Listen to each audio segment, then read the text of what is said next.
Soviet airspace. You ready to go? Drop zone still showing a high-pressure mass. Cabo.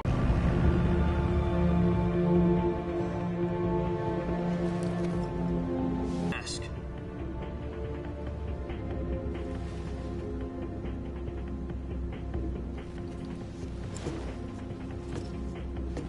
Does this pantywaist know what he's doing?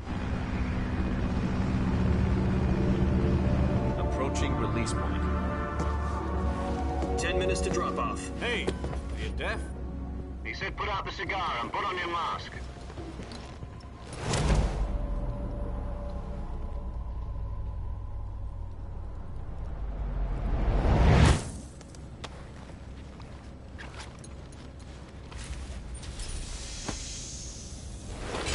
Depressurization complete. Checking oxygen supply. 6 minutes to drop off. Opening rear hatch.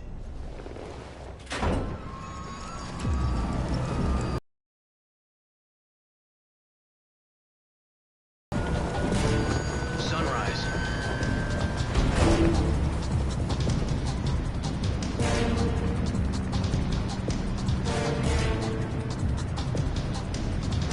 External temperature minus 46 degrees Celsius. 2 minutes to drop off. Stand up.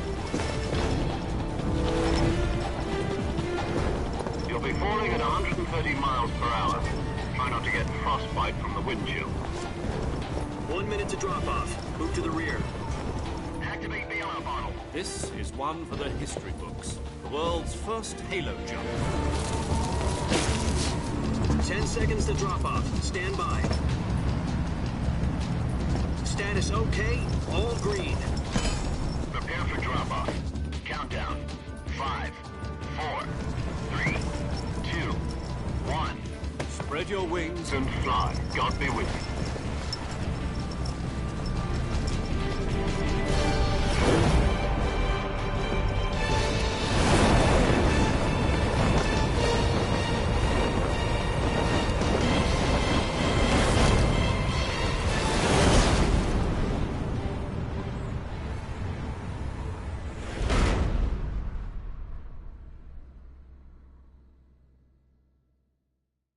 Jack, I've got some important news.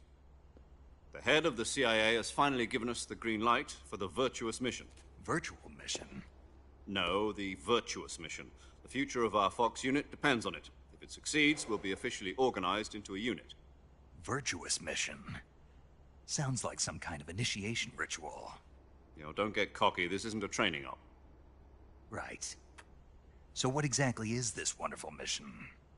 Well, about 2 years ago, a certain Soviet scientist requested asylum in the West through one of our moles.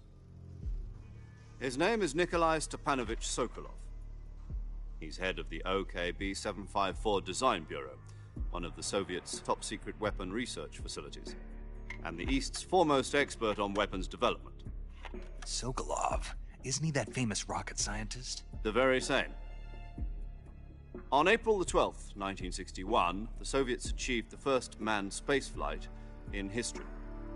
The Earth was blue, but there was no God. Well spoken. The rocket that carried Yuri Gagarin to orbit was the A-1, known as the Vostok rocket.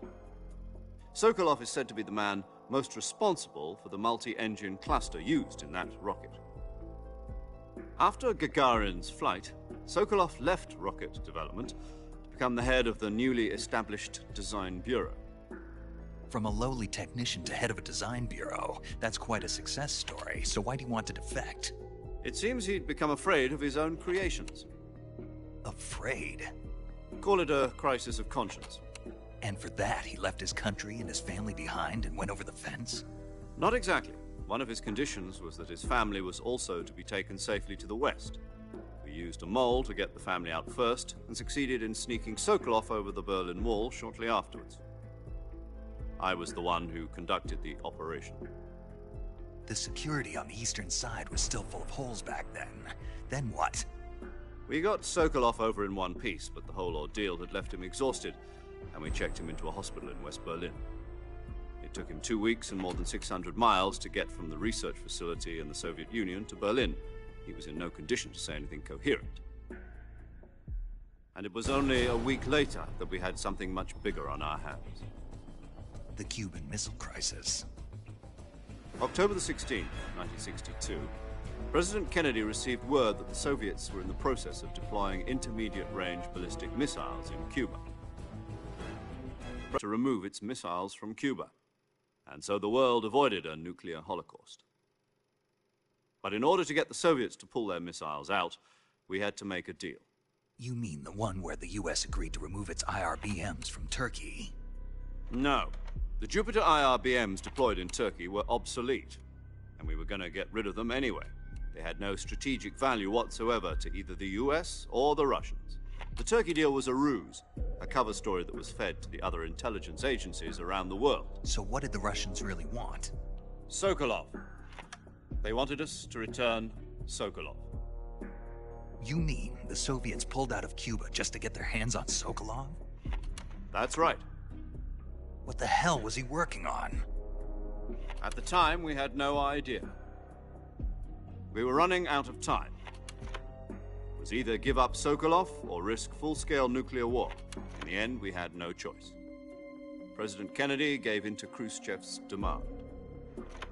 The next day, I got Sokolov out of the hospital, handing him over to agents on the eastern side. Sokolov kept on screaming, "Save me," until he disappeared from my sight. Then, a month ago, we received some new information from one of our moles. About Sokolov? Yes. He was taken back to the research facility and forced to continue working on the weapon in question under KGB supervision. What's more, it's on the verge of completion. So what kind of weapon is it? Something to do with space rockets? No, missiles. Same technology. I guess you're right. We don't know the details, but it appears to be a new kind of nuclear device. For half a year now, the Soviets have been conducting frequent nuclear tests at Semipalatinsk. Something to do with the weapon, I assume. We're talking about a secret weapon so big that Khrushchev was ready to pull out of Cuba to get it back. Is Sokolov still in the facility?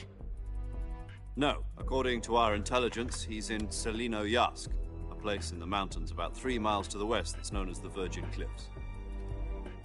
The Virgin Cliffs. Nice name for a virtuous mission.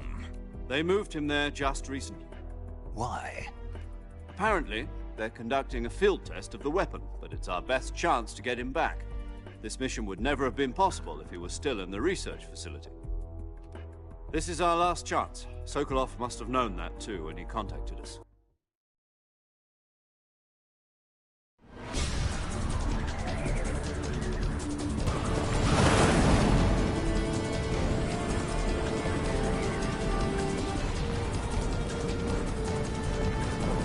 Listen up, Jack. Your mission is to infiltrate Selino-Yarsk in the Soviet mountains, ensure the safety of Sokolov, and bring him back to the west.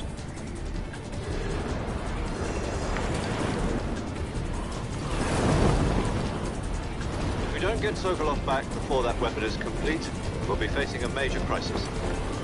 The clock is ticking.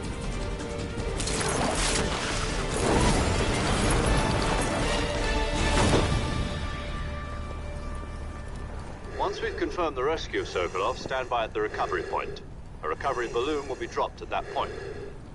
Helium will be pumped into the balloon to inflate it. The process takes about 20 minutes. Once it's complete, the gunship's arm will latch onto the balloon and pull it up. The Fulton surface-to-air recovery system. I'm familiar with the theory. Take it easy. It's been combat-proven. Do you think Sokolov is up to it? The shock will be less than during a parachute jump, and the arm can handle up to 500 pounds. So you're planning on going over the border in a single combat Talon?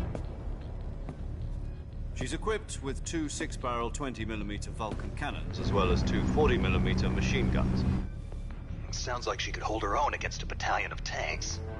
Even with the fuel in the reserve tank, we're facing a 4-hour time limit. If all goes well, it shouldn't take more than a few hours. Home in time for dinner. But if anything goes wrong, you'll be eating dinner, breakfast, and all the rest of your meals in the jungle.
Do you copy?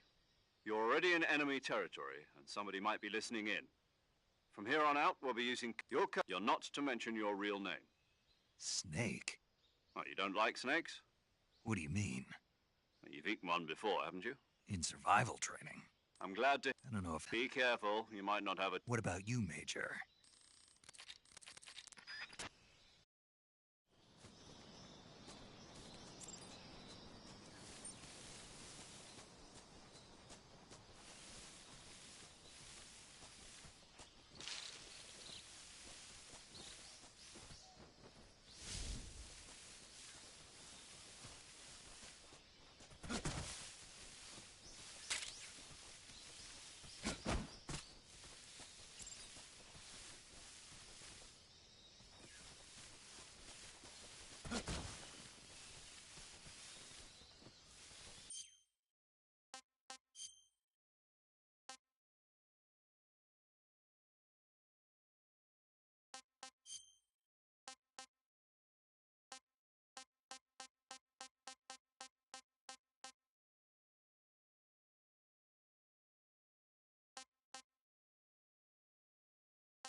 I see you've retrieved your backpack, Snake. To equip a weapon, it's necessary to take it out of your backpack. In the survival viewer, choose Weapon from the backpack. Your available weapons will be displayed in a list on the screen. After you've been out in the field for a while, your stamina will start to drop. If your stamina gets too low, it'll affect your performance. You won't be able to shoot accurately, for example, and your wounds won't heal as smoothly. You can use either your tranquilizer gun or your... My own... That's right. It's been fitted with its own suppressor. However, the suppressor will deteriorate every time you fire. Once its durability reaches 0, the noise suppression effect will be gone. So don't get too trigger-happy with it. The suppressor's durability is shown in the icon. Any weapon... I have to find my own weapons and equipment? Whose crazy idea was this, anyway? Solo covert actions are standard Fox operating procedure. You can't leave any traces of your presence. No weapons, equipment, footprints, sweat, or bodily wastes. The same goes for bullets and cartridges, too. Your presence in enemy territory is already a violation of international conventions of warfare. There aren't supposed to be any American soldiers in Russia. It could spark an international incident. You can't let anyone see you. You can't let the enemy know you're there. This is a stealth mission. You're a ghost, Snake, in every sense of the word. And there'll be no rescue if you're captured. The military and you...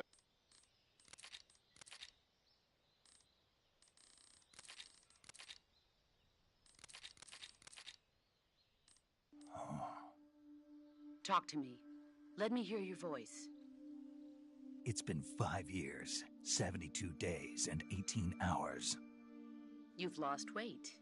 You can tell just by the sound of my voice. Of course I can. I know all about you. Really? Well, I don't know anything about you. What's that supposed to mean? Why'd you disappear on me all of a sudden? I was on a top-secret mission. You didn't need me anymore. But there were still so many things I wanted you to teach me. No, I taught you everything you needed to know about fighting techniques. I taught you all I could. The rest you needed to learn on your own. Techniques, sure. But what about how to think like a soldier? How to think like a soldier? I can't teach you that. A soldier needs to be strong in spirit, body, and technique. And the only thing you can learn from someone else is technique. In fact, technique doesn't even matter. What's most important is spirit. Spirit and body are like two sides of a single coin. They're the same thing. I can't teach you how to think. You'll just have to figure it out for yourself. Listen to me, Jack. Just because soldiers are on the same side right now doesn't mean they always will be.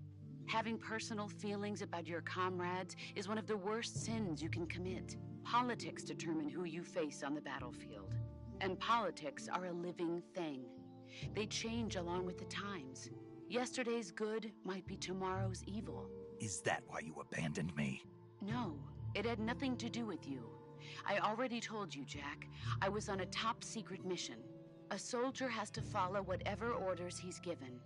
It's not his place to question why. But you're looking for a reason to fight. You're a natural-born fighter, but you're not quite a soldier. A soldier is a political tool, nothing more. That's doubly true if he's a career soldier. Right and wrong have no place in his mission. He has no enemies and no friends. Only the mission. You follow the orders you're given. That's what being a soldier is. I do whatever I have to get the job done. I don't think about politics.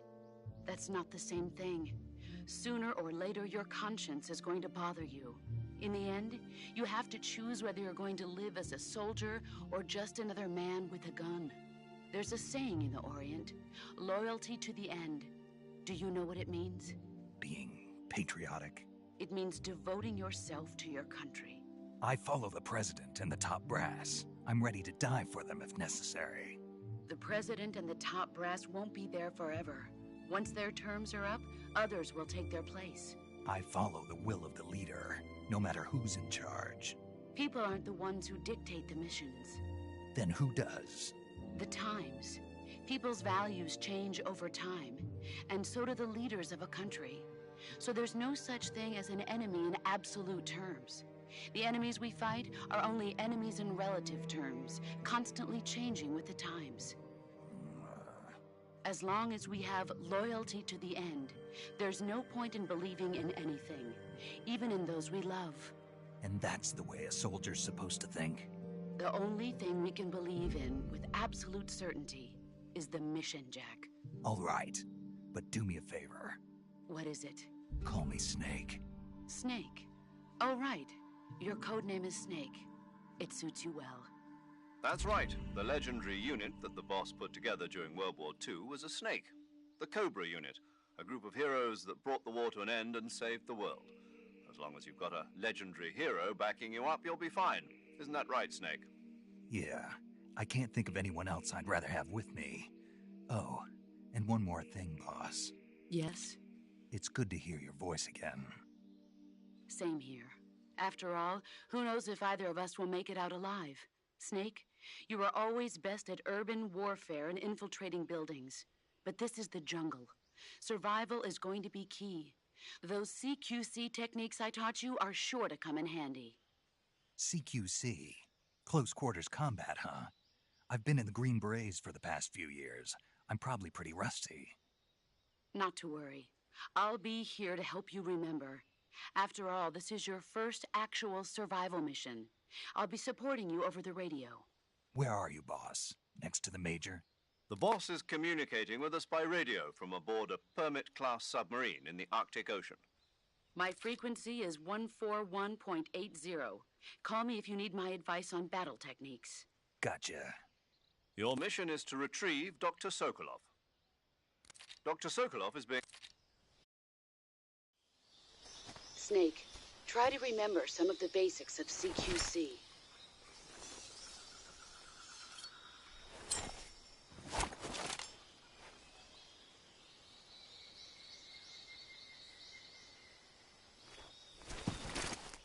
Commencing virtuous mission now.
Major, I've spotted 2 enemy soldiers. They're probably KGB troops sent to guard Sokolov. AK-47s and grenades.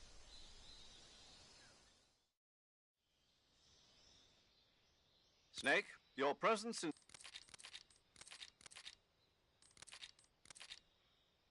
The camo index shows how well your current